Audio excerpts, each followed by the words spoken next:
नमस्कार। ये सवाल तो शायद सबके मन में कभी ना कभी आता ही है, अमीर कैसे बने।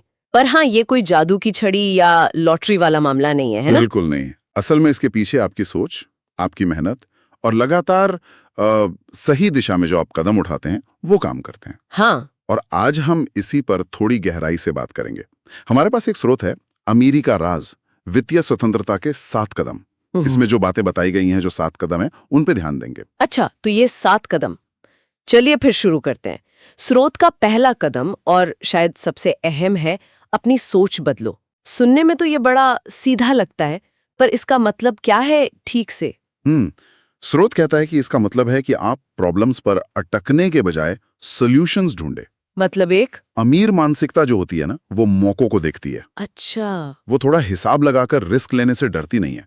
और सबसे जरूरी, अपने ऊपर, मतलब अपनी स्किल्स पर, अपनी ग्रोथ पर पैसा लगाने वो तैयार रहती है। हाँ, खुद पर निवेश। जी, ये आत्मविश्वास और हमेशा कुछ नया सीखने की इच्छा इस पर टिकी होती है।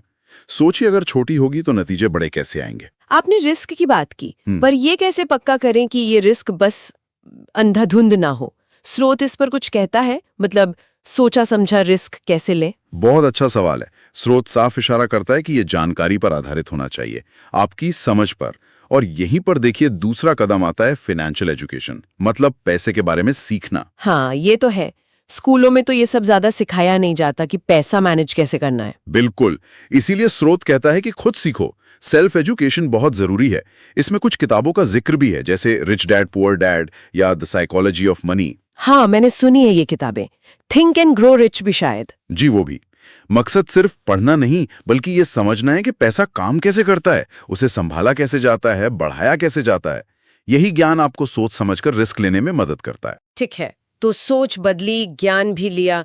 अब स्रोत के हिसाब से तीसरा कदम, सिर्फ एक इनकम सोर्स पर डिपेंडेंट मत रहो। हाँ, ये आज के जमाने में तो बहुत ही जरूरी है।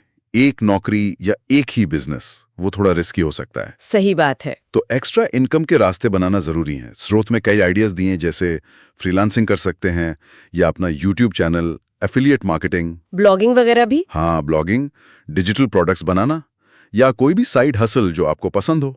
इससे कमाई भी बढ़ती है और रिस्क भी बढ़ जाता है। और जब कमाई बढ़ने लगे तो फिर बात आती है उसे संभालने की। स्रोत कहता है कमाना जितना जरूरी है, उससे ज्यादा जरूरी है बचाना और सही जगह लगाना।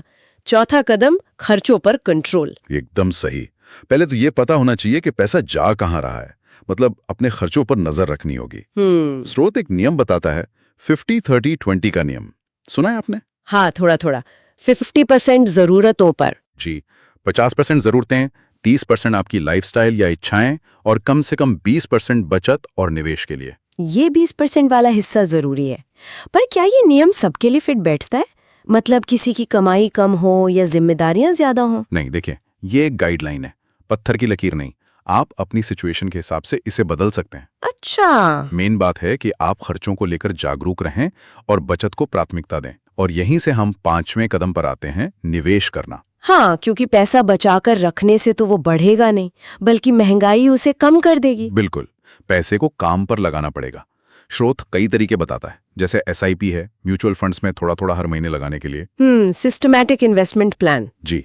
फिर PPF है, शेयर बाजार है, सोना, रियल एस्टेट, कई ऑप्शंस हैं। और स्रोत इस बात पर बहुत जोर देता है कि जल्दी शुरू करो। जल्दी क्यों? ताकि कंपाउंडिंग का फायदा मिले। चक्रवृद्धि ब्याज जिसे कहते हैं, ब्याज पर ब्याज। लंबे समय में ये छोटे छोटे निवेश भी बहुत बड़े बन जाते हैं। स्रोत इसे पैसे का जादू कहता है। अच्छा, पैसे का जादू, ये दिलचस्प है। तो निवेश हो गया।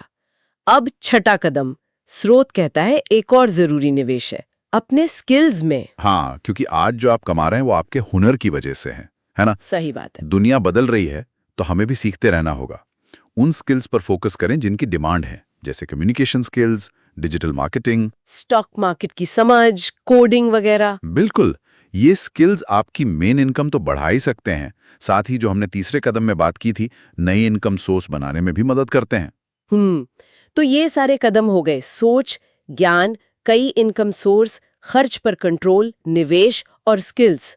पर इन सब को करने के लिए जो चाहिए वो है 7वां और आखिरी कदम, धैर्य और अनुशासन। वीर बनना मैराथन है, 100 मीटर की दौड़ नहीं। हाँ, रातों रात वाला काम नहीं है। बिल्कुल नहीं। टाइम लगता है, लगातार कोशिश करनी पड़ती है, डिसिप्लिन रखना पड़ता है, धैर्य बहुत जरूरी है। यही तीनों चीजें मिलकर मतलब निरंतर प्रयास, समय और अनुशासन दौलत बनाती हैं। और छोटी छोटी आदतें, उनका भी रोल होता होगा। बहुत बड़ा रोल। रोज बजट देखना, नियम से निवेश करना, रोज कुछ नया सीखना, ये छोटी चीजें ही लंबे समय में बड़ा फर्क लाती हैं। और हाँ, स्रोत एक चेतावनी भी देता है, शॉर्टकट से बचो।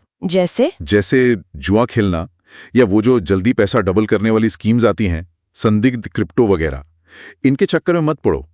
स्थायी धन बनाने पर ध्यान दो। तो कुल मिलाकर अगर हम सार देखें तो ये जो वित्तीय स्वतंत्रता है, ये सिर्फ पैसे का खेल नहीं है।